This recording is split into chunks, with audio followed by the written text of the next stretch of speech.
Hello, my dear friends, and welcome to internet. Welcome to my channel. And today is 2024, August the 16th.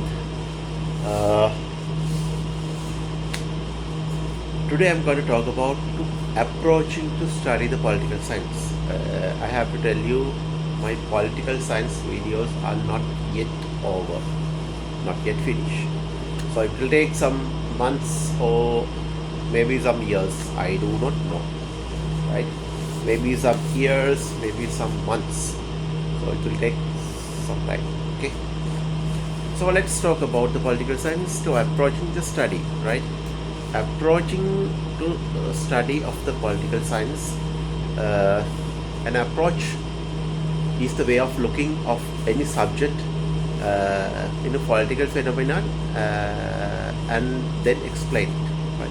The way I'm explaining you, I'm reading and explaining you, sometimes explaining to you, and sometimes I create my own reviews, I create my own portfolios, my own mechanisms, and I'm explaining you. So it will take some time.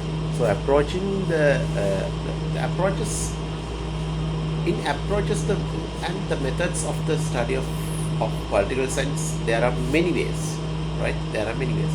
There are both traditional and modern and scientific approaches, scientific ways also. The traditional approaches are actually highly speculative, and the normative and the modern approaches are more imperial, also more scientific in nature. Okay, more scientific in nature. So let us talk about traditional approaches. There are some traditional approaches, also philosophical approach. Philosophical approach, in a sense, it is the oldest approach to study of the political science, of any subjects actually. Also, it is also known as speculative, metaphysical and ethical approach as well. And the study of state, government and the political behavior of the man is intricately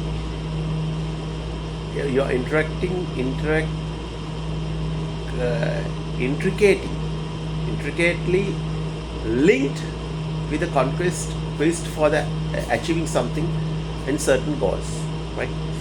Morals and the truths. Here, when it comes to the philosophical approach, the disciplines move closer to the world of ethics. The world of ethics. So, in this video, we are going to shortly demonstrate everything, right? To approach and criticize for being highly speculative and abstraction. That is we called as a philosophical approach. It differs from the culture, political knowledge,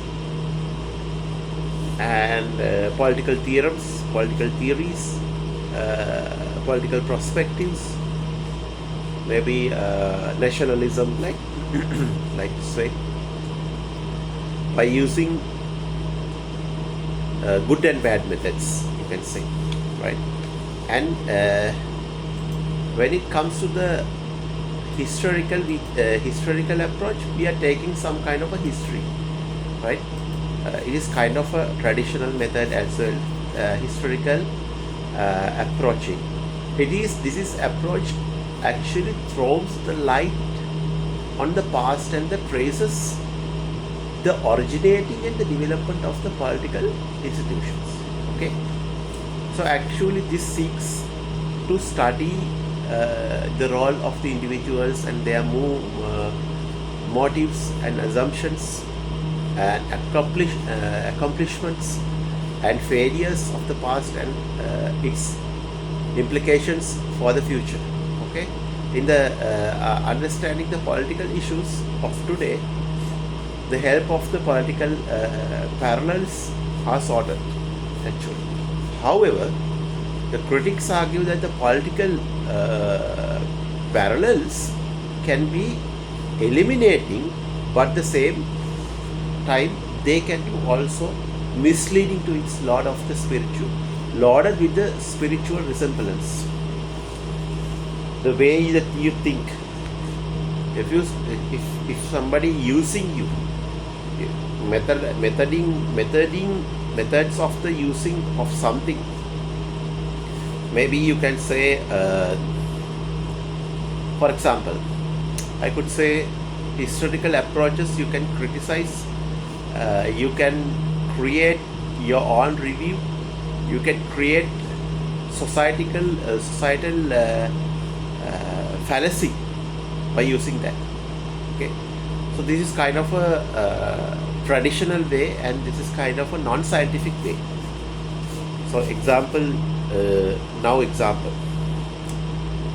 what kind of situations we use this historical approach.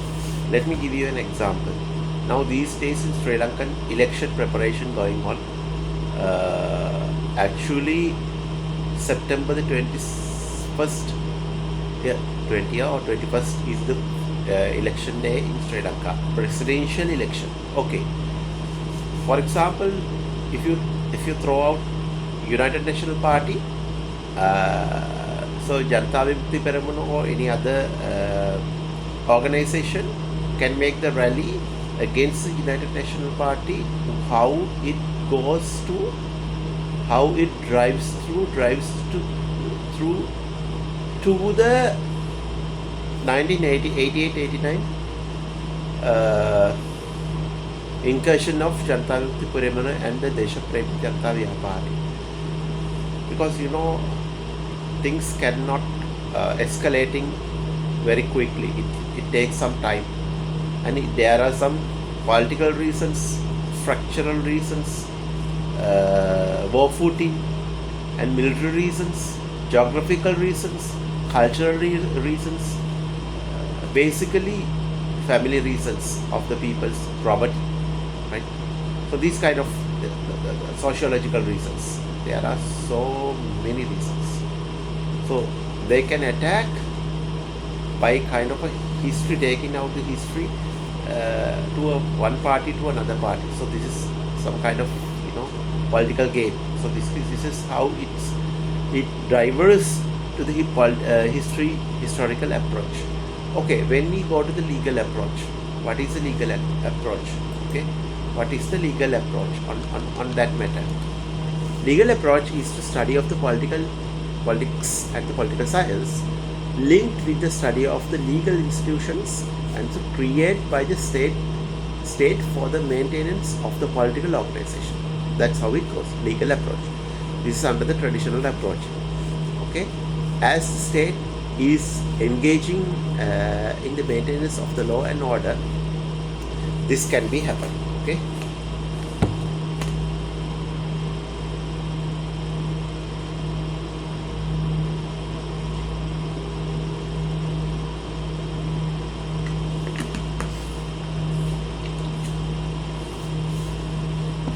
The study of the judicial institutions become the concern of the political theorists. Okay, in this approach looks at the state as an organization primarily concerned with the creation and the enforcement of law. But however, critics argue that this approach has a narrow perspective. Okay, and the state has various other functions to perform other than the enforcement of law and order. Okay, that's how it goes. The laws, judicial system deals with only one aspect of the individual's life and do not enable to complete understanding of the political behavior. That's a legal approach. Okay, there are some good things and the bad things both. Let us talk about the institutional approach.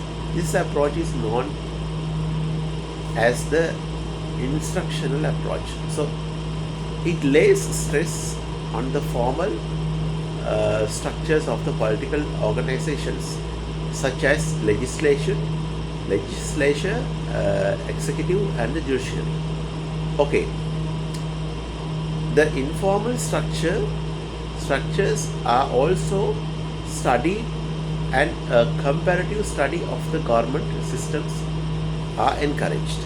Okay, however, this approach is criticized for laying too much emphasis on formal and informal structures and ignoring the role of individual in those institutions. Right? This is institutional approach.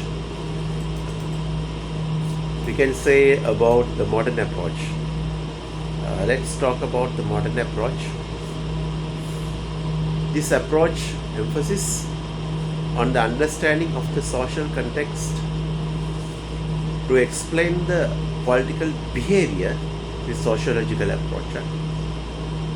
Sociological politics study in a sociological way. This is context of the explain of the behavior and the member of the community. The state is considered primarily as a social organism, and politics is understood through the sociological factors. But critics are of the opinion that too much of emphasis on the social context can affect the very anatomy, also autonomy of the discipline. This is sociological approach. Sociological approaches is another one thing. Psychological approach is another thing. Don't mixing up those things. Sociological approach and psychological approach. Okay, let's talk about psychological approach. This approach studies and explains political and sociological institutions through psychological laws, right? And then it assumes that the psychological analysis of the political leaders reveals significant knowledge about politics, right? However, this approach ignores the sociological, legal, and economic factors in the study of politics. That's ignoring sociological factor, legal factor, economical factors in the study of politics. Main three factors, main three lines will be ignored. An economical approach. Let us talk about the in a matter of economical approach and the behavioral approach. Let's talk about the economical approach as matters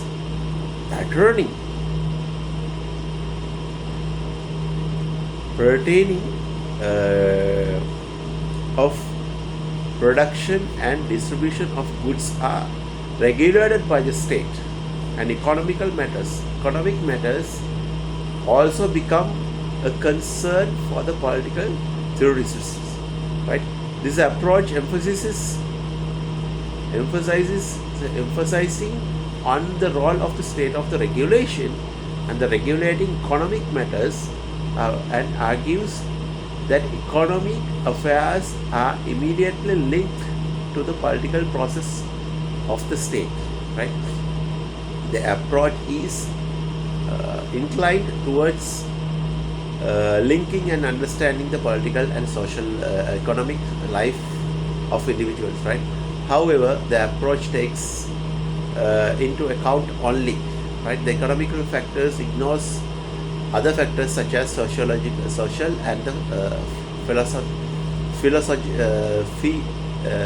psychological factors. That's its goals. Economical way. If you talk in one hand, you have to forget about the one hand, another hand. Ignores other factors, social way, social factor, and the but economical approach. If you talk psychological factors, you have to consider at least some percentage. Right? Let's talk about a very important way approaching, very important approach, very important approach behavioral approach, right? This approach focuses on the political behavior and studies the attitudes of preference of humans into the political context, right? Thus, actually, the study of politics moved its focus from formalism and normalization. Actually, normativism also the study of the political behavior, right? However, you see critics that argue this kind of approach based is the false and the fallacies conceptions of scientific method. This is kind of a scientific method. That's what they said, right? So behavioral approach and Marxism,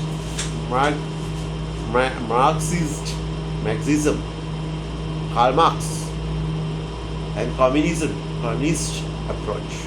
The approach is basically different from every other modern approach. It perceives state as the inevitable consequences of the closer contradictions, right? It assumes that there is a continuous interactions between the political and the economic forces, and separating from one another from one in other is not possible, right? Okay.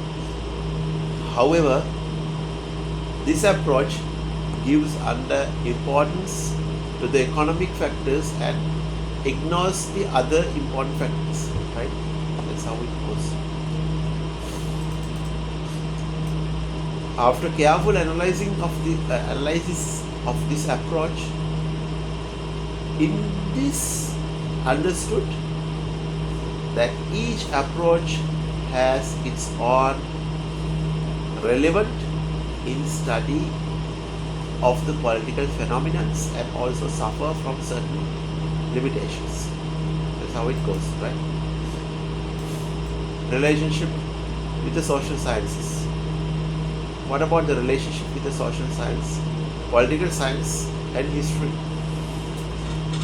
Political science and the history. Let's talk about the political science and the history. The state and its instructions are product to slow historical growth, and the political science uses the historical facts to discover the general laws and the principles, actually, right? If you talk about the social science, the relationship, the political history of the narrative of political events and movements, right? Relationships between the history and the political science is well explained by Freeman as he says, history is the past politics and the politics is the present history, right? John Searle adds to it through his quotes, history without political science has no foot, political science without history has no root. Look at what he says. History without political science has no fruit. Political science without history has no root. Right? That's how it goes. Okay. Political science and economics. The greater competition. The greater disciplines. The greater combinations. Economics was considered the branch of the political science, and in fact, the Greeks called political science by the name of the political economy. Political economy attempts to understand how the political institutions and political institutions, political environment and the economy influences with each other, right? Actually, the historians have explained as how groups with a common economic interest have utilized the political process and environment to affect the changes for their own benefits. Okay. The study of political science and economics are directed towards same and providing the best possible life for its people. When it comes to the political science and economics, right? When it comes to the political science and the ethics, philosophy is closely associated with the ethics. The ethics deals with morality and formalities, formulates the rules and the regulations and governing the behavior of individual in the society. Ethics is the science and the moral order. Okay, let's go philosophy, political science and the ethics. There are so many ethics when you have understand the political science. When it comes to political science, okay, philosophical. There are philosophy and philosophy. When it comes to philosophy, it's very closely associated with ethics.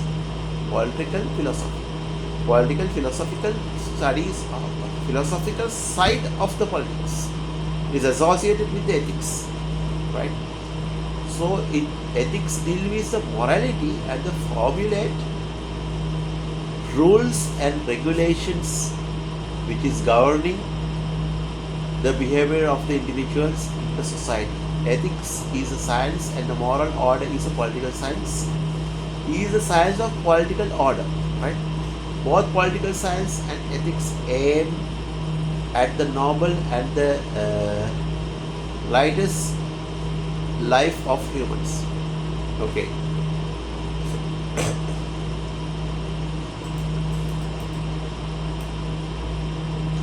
We go to the political science and the sociology. Political science and sociology, when it matters, sociological is intimately related to its sociology that provides the basic information regarding the origin and the evolution of the state, government and the political institution. Political science is also called the policy science, and the policies of the states cannot formulated without the careful analysis of the social needs of the people. Social needs, very important, right? Okay, this is basics, right? This is basics. Okay, the political science provides the information to sociology about the organization and the functions of the state and how the policies and the programs of the state affects the society at large. That's very, very important. When it comes to the political science and psychology, psychology deals with the aspects of the human behavior, while the political science deals only with the political behavior of humans, right? And psychology throws light on why individuals and groups have behaved in a certain manner. It aids political science in understanding the behavior of the political parties and varied other groups in the state. Parker rightly says the application of psychological, right? Psychological clue to the riddles of human activity has indeed become the fashion of the day in present days, right? And if our forefathers thought biologically, we think psychologically. What he says, the application of the psychological clue to the riddles of human activity has indeed become the fashion of the day, present days. Okay. If our forefathers thought biologically, we think psychologically. Political science and the public administration. What is this all about? The political science and the public administration? Very important. Public administration, law and public departments cannot be existing without the political preparation and the without the politics, not the political science, without the political system. In political science, it is closely related to the public administration, and in fact, everything, anything and everything in terms of public denotes the government through the public administration. It also includes the study of the non-governmental organization, NGOs. Right? Public administration is the implementation of governmental policies, and the political science deals with the process of policy formulation. Also, there is a similarity in the objectives of political science and the public administration, and they both aim at optimum use of the resources and the social welfare. Thus, we understand the political science is a systematic study of the governance by the application of empirical and scientific methods of analysis. Okay. Through it involves empirical investigations. It does not generally produce precise predictions. Like political science examines the state and its origins, organs of institutions. It's also encompassed the study of the societal, cultural, economic and psychological facts that influence to the government. Very important, right? It borrows heavily from the other social sciences, but it's also focus in power differentiates that it comes from other disciplines as well. Without a discipline of political disciplines, we cannot run the public administration, right?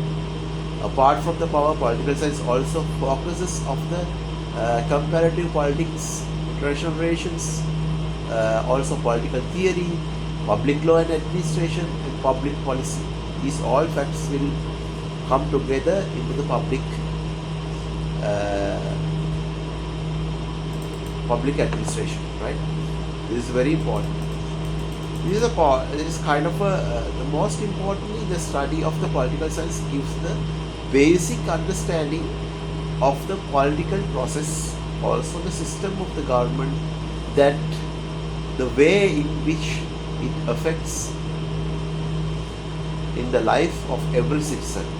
Very important, right? So this is how it goes, and I hope you enjoy this political sciences under the introduction of the political science, and I hope you enjoy this video. See you another great video. Bye bye.